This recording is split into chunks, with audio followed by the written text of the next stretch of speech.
All right, picture this. You wake up tomorrow and literally every bar of soap, every bottle of shampoo, and every single toothbrush on earth has just vanished. Poof, gone. How long do you think it would take before you feel absolutely gross? A day? Maybe two?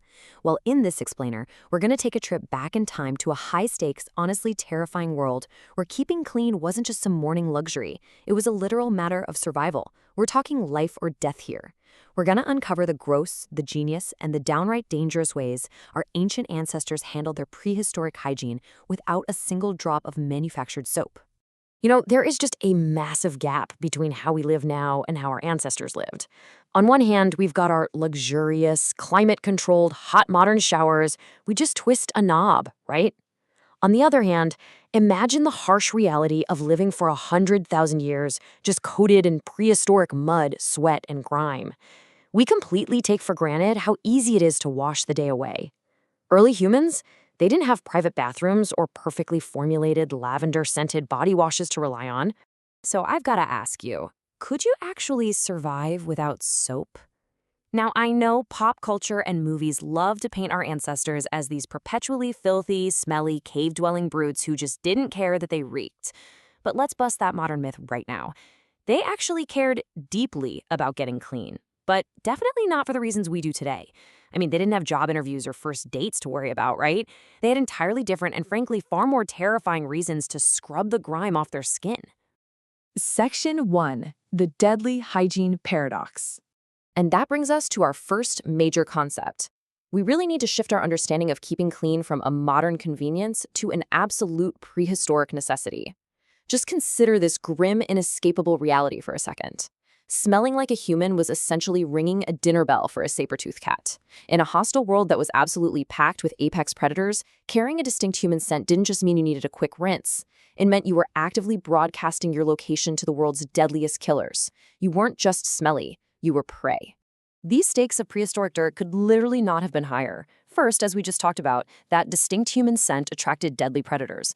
But second, and this is absolutely crucial, every little scratch or scrape carried a massive risk of lethal infection. Just everyday dirt and bacteria getting into a wound was incredibly dangerous because, remember, there were zero antibiotics.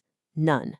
So because of these twin threats, predators tracking your scent and microscopic infections, washing wasn't just some chore. It was a daily, non-negotiable mechanic for staying alive. It really was a matter of life or death.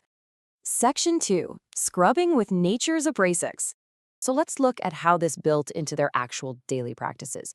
Because just jumping into a river simply wasn't going to get the job done. Water alone, as we know, doesn't break down those stubborn oils and bacteria that cause our distinct human stench. They needed something way stronger. To strip away those oils, our ancestors turned to nature's harshest exfoliants. They basically used whatever they could find in their immediate environment. We're talking about grabbing handfuls of coarse river sand, gathering up gritty volcanic ash, or coating themselves in thick layers of fine mud that would eventually dry up and peel away the grime. They essentially used the raw earth as sandpaper for their bodies. Can you imagine scrubbing your skin raw just to survive? Suddenly, forgetting your favorite loofah in the shower doesn't seem so bad, right? Really think about the intense sensory experience of that for a moment. Using physical abrasives like sand and ash to scrape the grime right off your body was an incredibly rough, gritty, and often super painful process. But they endured this painful physical exfoliation because the alternative, smelling like a fresh meal for a predator or dying from a terribly infected cut, was just so much worse. It hurt, absolutely, but it worked. Moving on to Section 3, Discovering Ancient Soap Plants. Now, humanity didn't just stop at scraping their skin with rocks and sand. This is where we start to see an incredible escalation in prehistoric technology. They moved from brutal physical scraping to a truly brilliant chemical discovery. Enter saponins. So what are they? Basically, they're natural chemical compounds found in specific plants that actually create a soapy lather when they're mixed with water. Our ancestors didn't just understand how to hunt. They possessed a deep, intricate, almost scientific understanding of the forest around them. They figured out exactly which plants held the secret key to masking their scent. Let's actually walk through this incredibly ingenious prehistoric recipe together. First, you gotta forage for specific plants, things like soapwort or soapberries. Next, you take those plants and literally crush them between two rocks to release those active chemical compounds. And finally, you mix that crushed plant matter with river water and agitate it to whip up a natural, sudsy lather. This was quite literally the world's first shampoo. It allowed early humans to chemically break down oils and odors thousands of years before the invention of modern soap. How cool is that? All right, Section 4. Prehistoric sweat baths and privacy. But wait, what happens when the seasons change? Let's transition from chemical breakthroughs in the forest to some incredible architectural adaptations. Specifically, let's look at how ancient humans managed to stay clean and alive when the climate turned absolutely freezing. Just consider this stark contrast for a second. In the dead of a brutal winter, jumping into a freezing river to wash off your scent is basically a guaranteed death sentence from hypothermia. So what did they do? They innovated. They moved away from the lethal danger of that freezing river and created the enclosed steam cave.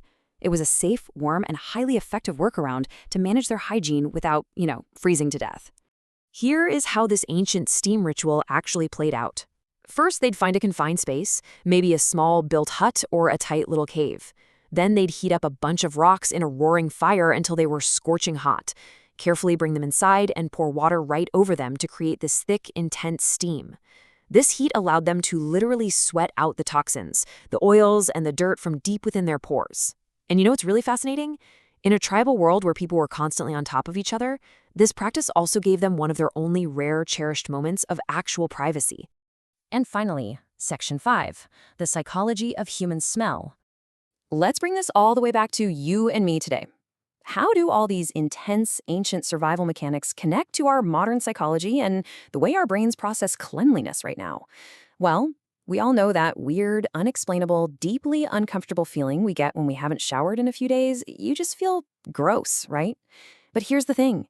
That feeling isn't just about modern social etiquette. It is an ancient, hardwired neurological warning. It's literally an evolutionary alarm bell ringing in your brain, telling you that your scent is building up and you might be about to give away your position to a predator in the brush.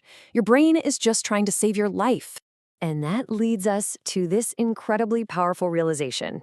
Cleanliness was the original medicine. Long before we had doctors, before pharmacies, and way before modern healthcare, a clean body was humanity's very first line of medical defense. Scrubbing away dirt with rough sand, lathering up with crushed soap berries, and sweating it all out in a hot cave, these were the essential prescriptions for fighting off deadly infections and staying completely off a predator's menu.